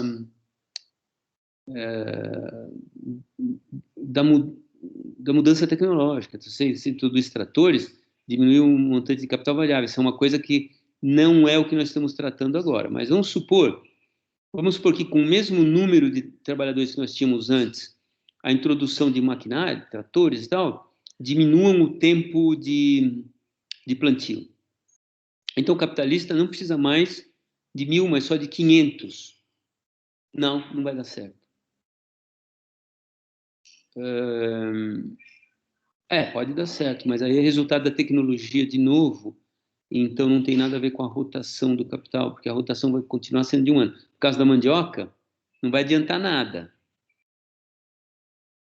porque a rotação vai continuar sendo de um ano. Mas vamos passar para o caso do navio. Vamos supor que na produção do navio, inúmeros instrumentos sejam introduzidos e máquinas, etc., instrumentos de operação manual, de instrumentos de operação mais eficazes, que permitam reduzir a produção do navio de 12 meses para 6 meses. Então, obviamente, agora o que o capitalista precisa ter de capital variável não é mais 5 mil, é apenas 2.500. Então, a introdução de maquinário permite aumentar a rotação do capital, porque permite reduzir o período de trabalho. Né? Então, acho que o melhor exemplo ainda seria o do carro, né? As peças de carro, montagem de carro, a pintura. Acho que essa ainda seria o exemplo mais viável nessa. Peraí, deixa eu voltar para o navio, que eu acho que eu incorri num erro aqui. Porque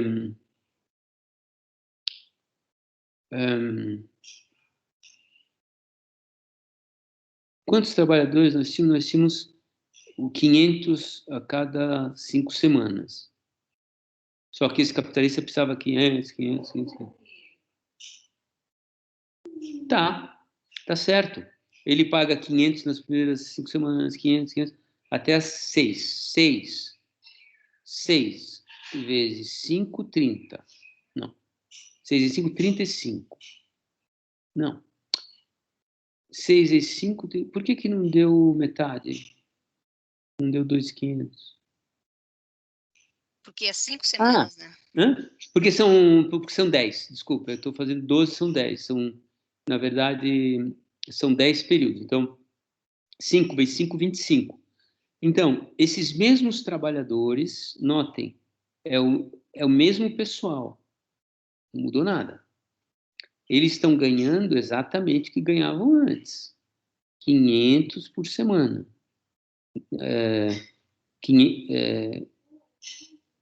100 por semana. Cada 5 semanas, 500.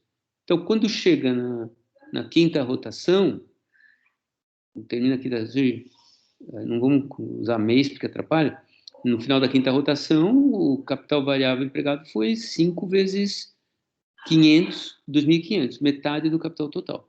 O navio é vendido, recupera esse valor, começa-se um novo navio. Então, a introdução de máquinas, ao reduzir o período de trabalho, reduz a rotação do capital variável. Mostra bem que o que determina a rotação do capital variável é o período de produção, que nesse caso é período de trabalho, porque não tem a coisa da interrupção do processo de trabalho por um período de produção sem trabalho. Então, interfere. Mas note, o efeito disso, do ponto de vista da taxa de lucro, vai depender do efeito relativo da redução do capital circulante vis-à-vis o aumento do capital fixo. Por quê? Você diminuiu a necessidade de capital circulante inicial através de um aumento de investimento de capital fixo, de máquinas e instrumentos, entendeu? Então, diminui um tipo de capital circulante devido à maior celeridade da rotação, mas essa celeridade da rotação foi obtida por um aumento do investimento de capital fixo. Então, o efeito na taxa de lucro vai depender desses dois fatores. Chipola, só para complicar aqui a análise, espero que você tenha uma resposta, porque eu não tenho.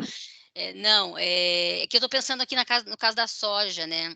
Então, quando a empresa, por exemplo, a Monsanto, desenvolve pesquisa sei lá, para modificar geneticamente, para que essa soja cresça num período menor. Esse gasto a gente contabiliza aonde? O capital constante ou o gasto com ciência, desenvolvimento tecnológico? Ah,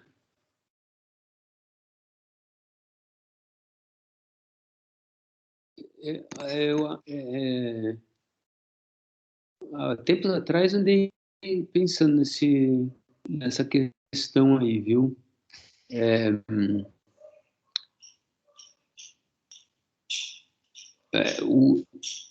Porque não seria necessariamente uma máquina, não é a aquisição de uma máquina. Bom, eventualmente, bom, sei lá, é um laboratório, vai ter capital constante, né? Para desenvolver as pesquisas e tal. Então, acho que uma parte vai entrar como capital constante fixo, que é a parte do laboratório, né? Tem esse... E vai ter que pagar cientista, então também entra um pouco de capital variável. Mas, de qualquer maneira, é um investimento que ele faz visando um resultado que é melhorar geneticamente para reduzir o tempo de produção. A gente precisa... não me lembro como é que eu tinha equacionado isso. Faz tanto tempo que eu pensei sobre isso aí. Mas... Bom, uma coisa é certa. Esse tipo de investimento vai ter que ser diluído na venda do produto, né? Por exemplo, a Monsanto, ela é uma empresa de engenharia que produz grãos geneticamente modificados, certo? É isso? A Monsanto? É. Isso. Que, aliás, é o que o pessoal tem usado, né, no Brasil. Uhum. Pelo pouco que eu sei de agricultura, se tiver alguém aqui que saiba mais. Mas acho que é isso. A Monsanto, propriamente dita, não realiza o processo produtivo de plantar a soja, né? Não. Ela vende para os agricultores uma semente geneticamente modificada. É isso. Não, isso é verdade. Então, na verdade, ele já adquire um produto tecnologicamente modificado. Depois, eu não sei, a semente... Eles fazem o processo, né? E tem mais, tem uma outra questão. O produto que a agricultura obtém com essas sementes não é o produto não é a semente que pode ser plantada, porque o produto geneticamente modificado é modificado para poder suportar uma carga de herbicidas e de morticidas e de tudo que é sida sem destruir o produto. E depois eles têm que comprar de novo. Então, é uma dependência. Bom, mas esse é o problema. Agora, esse problema de ciência e desenvolvimento tem nas grandes empresas, por exemplo, automobilística. Como é que a gente contabiliza no preço do automóvel o desenvolvimento de um novo modelo?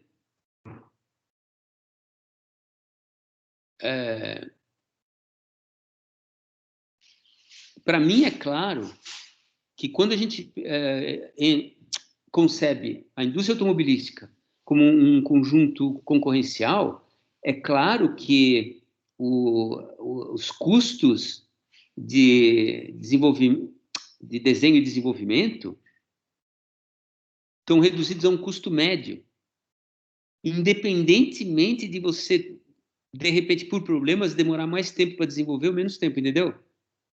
Por quê? Porque se você está concorrendo numa faixa que é o carro popular, você não pode cobrar mais só porque o teu pessoal demorou mais tempo para desenvolver o modelo. Então, a concorrência reduz e implica uma gerência interna e uma pressão interna sobre o pessoal de ciência e desenvolvimento, de desenho e desenvolvimento, uma pressão interna para que esses novos produtos saiam num prazo cujo custo seja compatível com o estado concorrencial daquela indústria. Então, não é assim, Pô, demorou um tempão, agora nosso carro vai valer um monte. Não é. Tem que estar reduzido.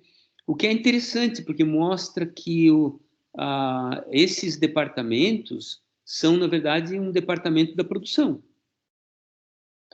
E, portanto, seus custos entram mais ou menos do modo como entram os outros custos. No jeito que você falou. Os gastos de salário, materiais e tal. Eles vão contar como trabalho produtivo, né? Uhum, com certeza. Uhum. É isso aí. Bom, desviei o assunto, mas retornando aqui, pessoal, mais alguém quer fazer alguma contribuição, alguma colocação? Mais alguma dúvida?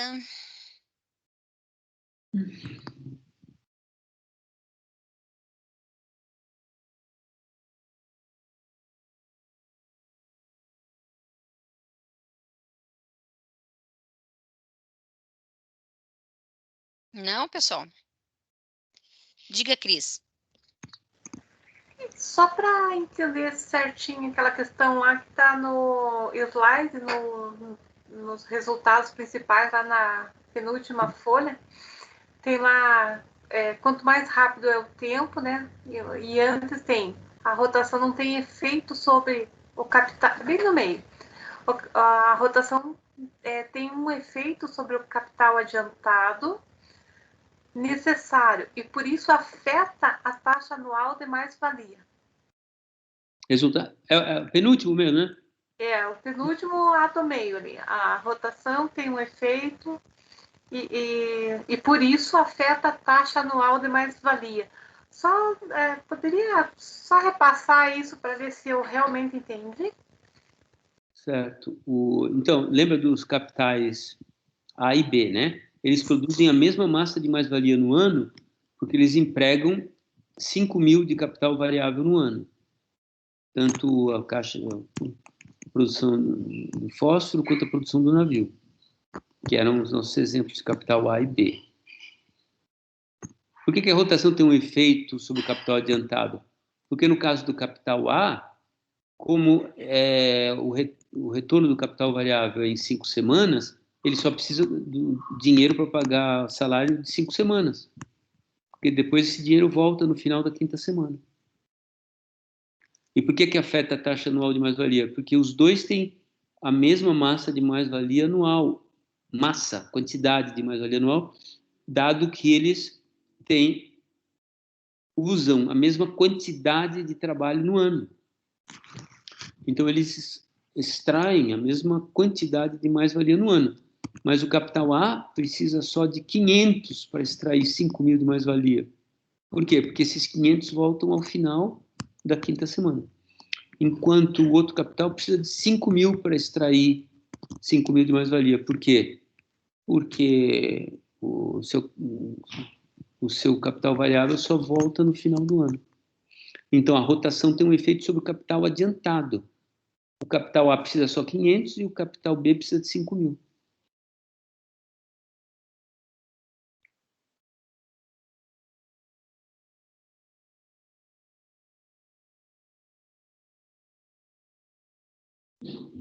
Cada uma desses resultados são importantes. Dado o capital variável aplicado no ano, aplicado, não adiantado, não necessário no início do ano, aplicado. Esse aplicado aqui diz respeito ao fato de que é a quantidade de salários pagos, não é a quantidade de capital variável que o capitalista precisou ter no começo. Dado o capital variável aplicado no ano, a rotação do capital variável não afeta a massa de mais-valia produzida. Claro, porque se dois capitais têm a mesma quantidade de capital aplicado no ano, a massa de mais-valia no ano vai ser igual, independentemente da rotação. Dois capitais que empregam a mesma força de trabalho no ano obterão a mesma quantidade de mais-valia anual, independentemente do número de rotações dos seus capitais. Mas isso é a mesma coisa que o primeiro, viu?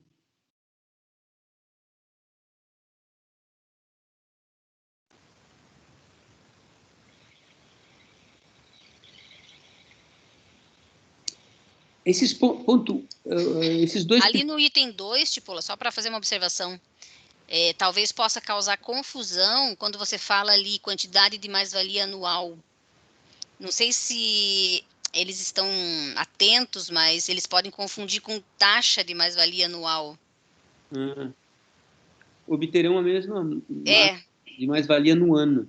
No ano, assim, só para não usar a palavra anual, porque eu acho que pode criar uma confusão com a expressão, o conceito taxa de mais-valia anual. Sempre acontece. Mas, de qualquer modo, esse segundo ponto é igual ao primeiro, então não são dois resultados diferentes, é a mesma coisa. Não sei por que eu repeti isso aqui. Porque, dado o capital variável aplicado no ano... Isso, inclusive no item 1, acho que está escrito de forma mais clara, né? Não, é que no primeiro diz respeito a um capital único. Então, dado dado o capital aplicado no ano, pode mudar a rotação à vontade, que não vai afetar a massa de mais-valia produzida por ele. Aqui compara dois capitais. Por isso que... mas, no fim das contas, tudo isso se reduz à mesma coisa. Dois capitais que empregam a mesma força de trabalho no ano obterão a mesma quantidade de mais-valia no ano, independentemente do número de rotações de seus capitais. Por quê? Porque o que conta é a quantidade de trabalho que eles empregam. Aí tem esse aqui que a gente viu, e quanto Professor, mais... Oi? Mas aí, nesse segundo ponto, pressupõe a mesma taxa de mais-valia, né? Sempre estamos falando da mesma taxa. Nunca a taxa de mais-valia está mudando. Porque é isso que vai, no final das contas, determinar a quantidade de mais-valia anual, né? É a taxa de mais-valia. Sim.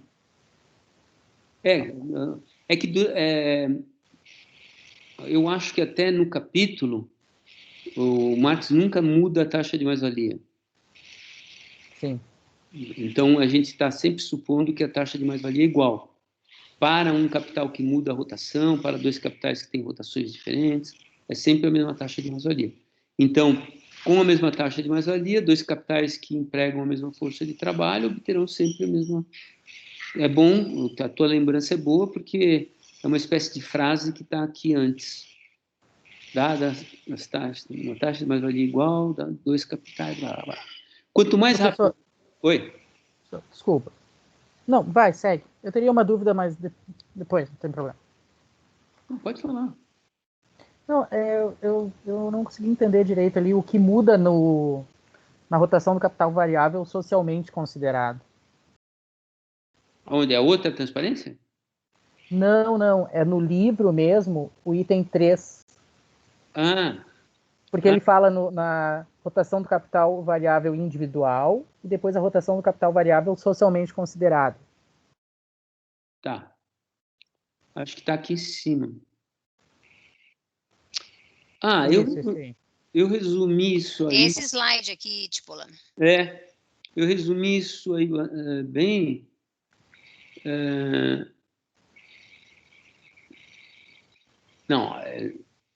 Aqui o Marx introduz. Eu não dei tanta importância, eu coloquei aqui para registrar, mas não dei tanta importância porque ele começa a falar de coisas que nos levariam para outros rincões, viu? Olha só, ele fala de crises com base no exemplo B. Por quê? O exemplo B é tipo navio. O que acontece com o exemplo B? O navio retira recursos e só joga dinheiro. E retira recursos.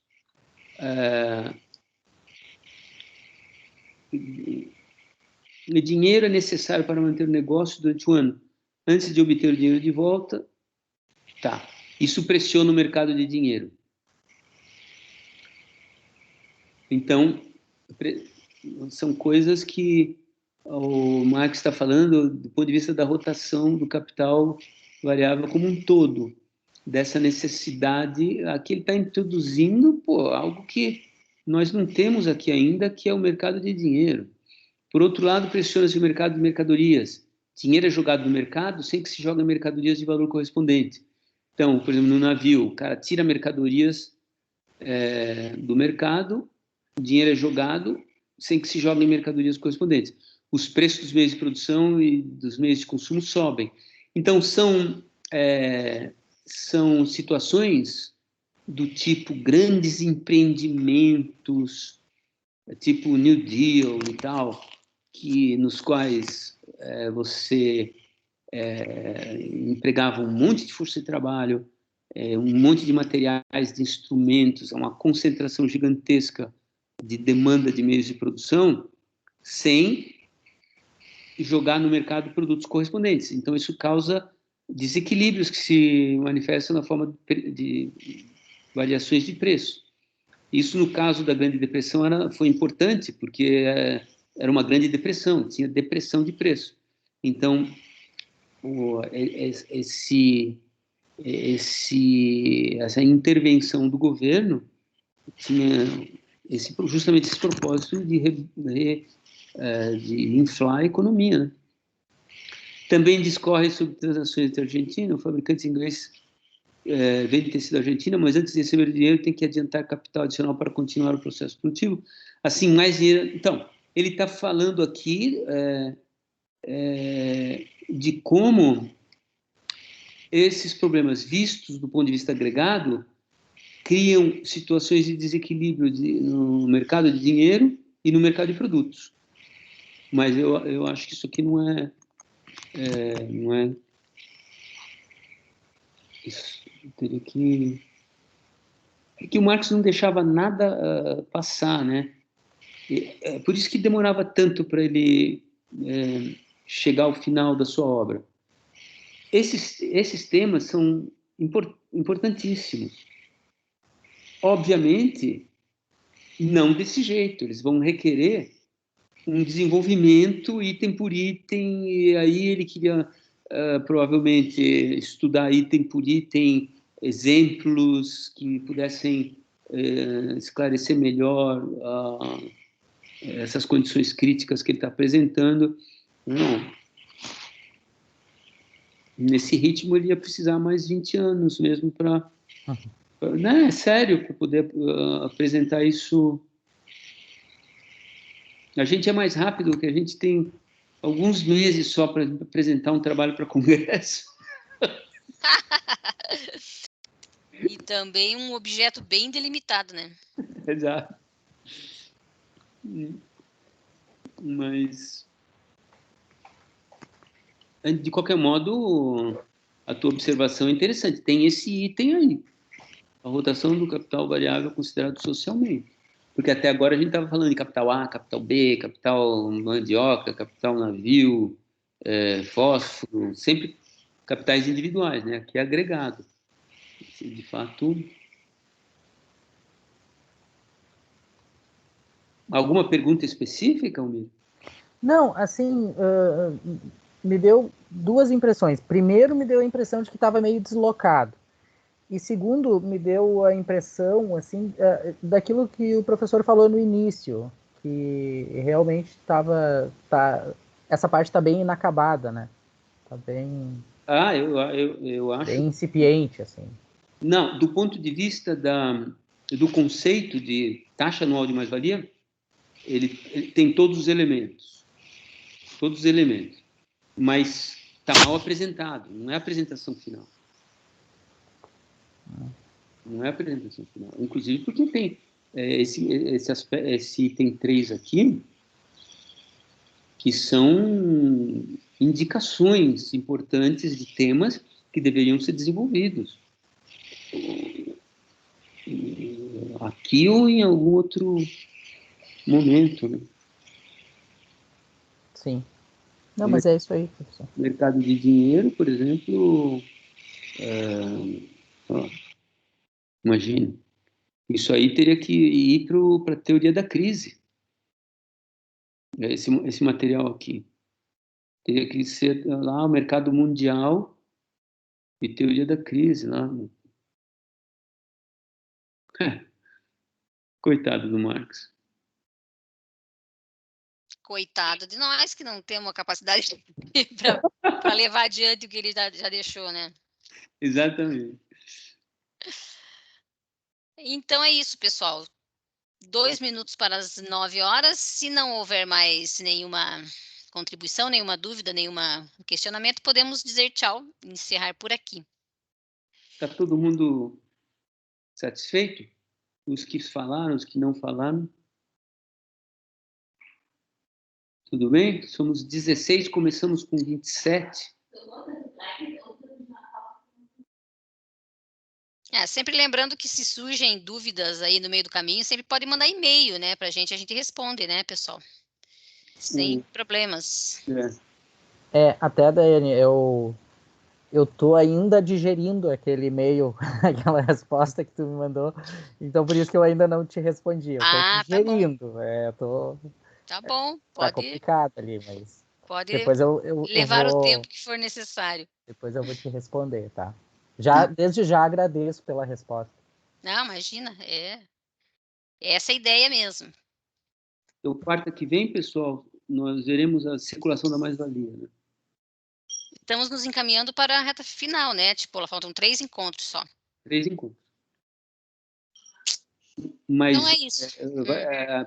A pior parte está chegando. Pode falhar. Se vocês acharam difícil esse daqui, vocês vão chorar nos capítulos sobre os esquemas de reprodução. Mas vai ter mais curso, né? A gente ia se divertir bastante nesse capítulo aqui. Foi verdade, a gente se divertiu bastante. Teve exemplo de mandioca, de todo tipo de plantação, alface. Agora, no capítulo seguinte, é um capítulo mais sisudo, depois a gente volta a se divertir bastante. O que você ia falar, Cris? Se vai ter mais curso? Se vai ter mais... Assim, as leituras dos livros provavelmente só ano que vem. Tá, mas agora... No segundo semestre, eu estou vendo com o Klaus um sobre a renda da terra, um mini curso em 3 encontros. Ótimo. E alguma coisa sobre o método, talvez. E daí não sei se eu e o Tipola vamos conseguir fazer alguma coisa mais aplicada aí, mas vamos ver. Sempre que tiver, a gente manda e-mail divulgando o curso ou vai estar divulgado lá no site. Tá certo. Obrigada. Certo? Pessoal, então, boa noite a todos e todas. Nos vemos aí na próxima semana. Boa noite. Quer dar tchau. Calma que o Raí quer dar tchau. Tchau. Tchau. Obrigado, gente. Boa noite. Tchau, boa noite. Até amanhã. Até amanhã, né? Tchau, Cipola.